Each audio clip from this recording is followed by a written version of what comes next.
পুজো দেবে এবার। আজকে শুক্রবার।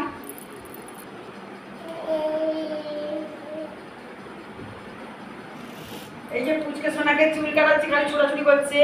শিশু মায়ের ভক্তরা দেখো তোমাদের এই পুচকে সোনাকে চুল কিছুতেই কাটাতে দিচ্ছে না, আধ ঘন্টা ধরে খালি ছোটাছুটি করছে।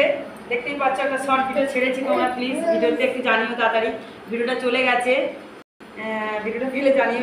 এখন আর কাটানো যাবে না, যতক্ষণ না ঘুমাচ্ছে কাটানো যাবে না। দেখতে পাচ্ছ কি বদমাস, দেখো দেখতে পাচ্ছ কি বদমাস, খুব বদমাস তাই না? হ্যাঁ হ্যাঁ, খুব বদমাস হয়েছো। হ্যাঁ দেখতে পাচ্ছ চুলটা কিরকম ডিজাইন করে রেখে দিয়েছে, কত বুদ্ধি খাটি করে কাটালাম, এত বদমাস হয়ে গেছে খুব। আর এই যে দাদাভাই পুজো দিচ্ছে, দেখো তোমাদের শিশু মামাকে একটু দেখে নাও। এখন মন্দির টন্দির সব পরিষ্কার হচ্ছে। প্রত্যেকদিন ভিডিওটা তো দেখানো যায় না, প্রতিদিন পরিষ্কার হচ্ছে, ভিডিও তো দেখানো যায় না, কারণ ভিডিও তো অনেক লং হয়ে যায়। সারাদিন পুজো পাশাচ হয়, তো সেগুলো তো এত লং ভিডিও কেউ দেখবে না। তো আমি এই চান করেছি, চুলগুলো ভেজা, চান টান করে এসেছি, ভেজা গামছা।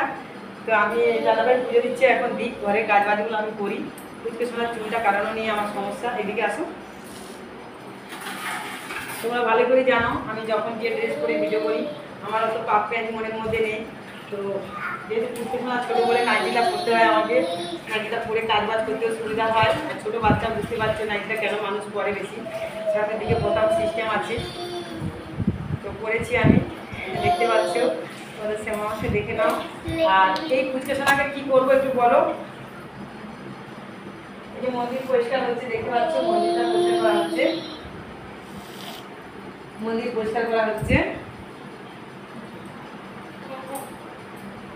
এবার পুজো মাঝে দেওয়া হবে। ছাদ বাগানে অনেক ফুল ফুটেছে, ছাদ